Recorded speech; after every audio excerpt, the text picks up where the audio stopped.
So here we are in the garage. It's winter, icy outside, New Jersey. There's my little Austin 7. And this is the engine, the spare engine. Let me just show you what that came from. So here's where the engine came from. 1936 clone of mine. Mine's a 1937. Let me show you. So that's an Opal Austin 7 1936. And here's my 1937 Opal Austin 7. And it's got a good engine, gearbox and all, but always good to have a spare engine and gearbox. So I'm going to start ripping down this engine. Took the engine and gearbox out of the old junker, and then I'm going to start taking that engine apart, and you'll see trying to turn it around, you know, put oil in the bores and all that good stuff. And the nose cone broke right off. Look at this stuff. That is solidified oil or gunk or something. We'll see more of that as I start to dismantle the engine. Nothing is moving on this engine. Can't even get the dynamo off. It's sealed in there because of this solid gunk. So I'll video as I take it apart, right, and you can see the tragedy of what's inside this engine. We'll see. I don't think it ran since 1970 odd, so 50 odd years it's been sitting here. So it'll be interesting. I'll catch you up once I start disassembling it. So I think the first thing I'm going to do is take off this starter. So there's the starter removed. Pain in the butt. Don't have the right tools. BSF, Whitworth. What kind of nuts and bolts are on this thing? I did get some BSF from my dad. They don't all fit. So not bad nick, I suppose, right? Rusty and you know what you would expect from sitting around for so long. Okay, that's the starter off. So the best laid plans, the fuel pump nuts and bolts come off easily, but that is jammed in solid. You can see it wiggle here, but that is not coming out. So I'm just afraid the little lever is buried in that gunk, right? Interesting little observation. You old hands know this already, but this is a 5/16 BSF wrench that I'm using. Awesome. It seems to fit everything that I'm working on just now, but you know, it's a ring spanner, and I needed an open end here. A 14mm metric fits, so just FYI.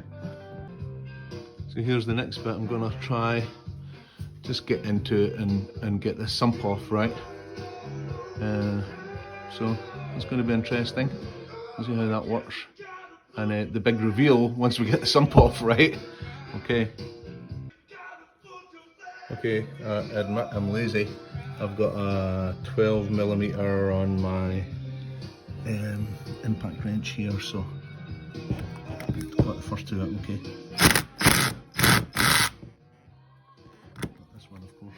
First one I wanted to film, right? Yeah, of course. So, oh man. So let's try this one. There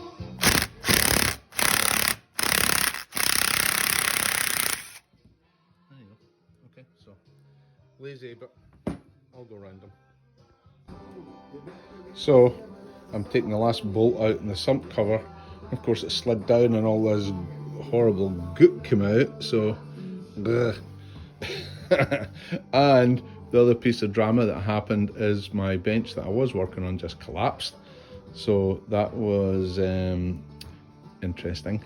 But anyway, I got it onto my new bench, and I'm just taking this last bolt out. So try film taking the last bolt out. I don't know, it's kind of stiff. I'll take it out and then I'll show you what's inside. Right, it looks kind of ominous. So I've purposely not taken this off yet. Wanted you guys to see what was in here. Ugh. Yuck, right? Holy crap. I've never seen an engine like that. Now the oil screen's still in there, right? So I will do my best to clean all this shit up. Oh my god.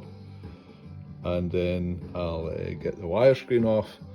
We'll see the crankshaft and the pistons and such like. My dad was right, look out for the oil pump, right?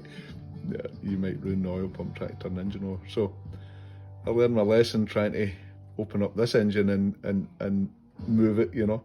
So anyway, I'll clean it all out and get back to you. Of course, that's the dipstick sticking out there. I tried just tapping that with a rubber mallet. That ain't going nowhere, I'm telling you right now.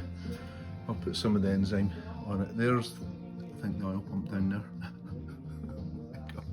I hope I can get this oil mesh off. That dipstick is still in there. Okay, so more to come. So here we go. I think I got all the nuts and bolts out this oil screen. I don't know if I can get it out past this dipstick, you know, but we'll give it a go. Another reveal, huh? So let's see what it looks like in there. I think I can get it off. Maybe there's one nut left. There's one nut left.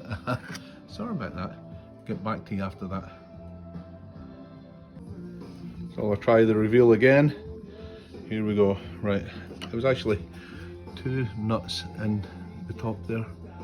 So let's see what this looks like when I pull it off.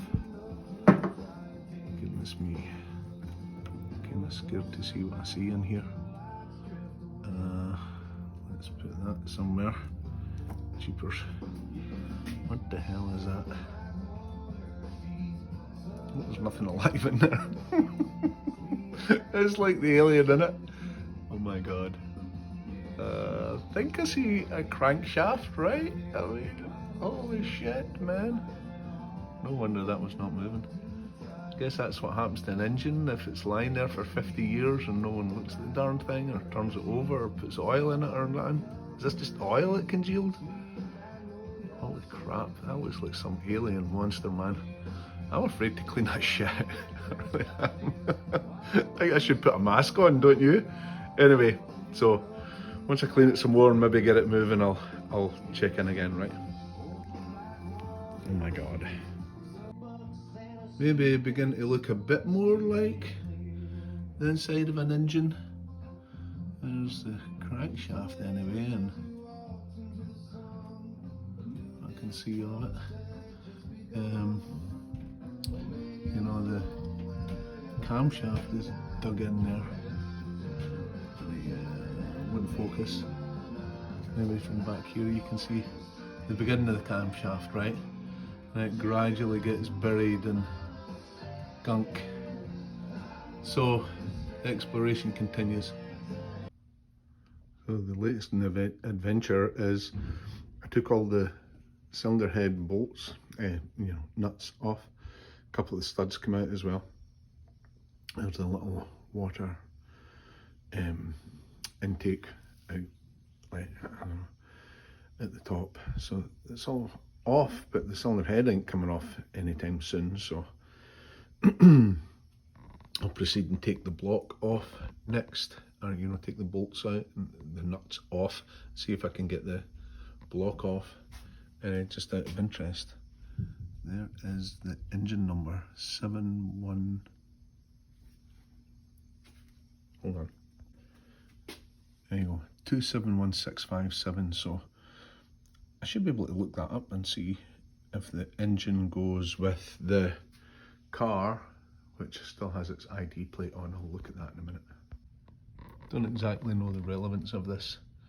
The car number is 274384. APE 274384, right? So I'll look both of those up.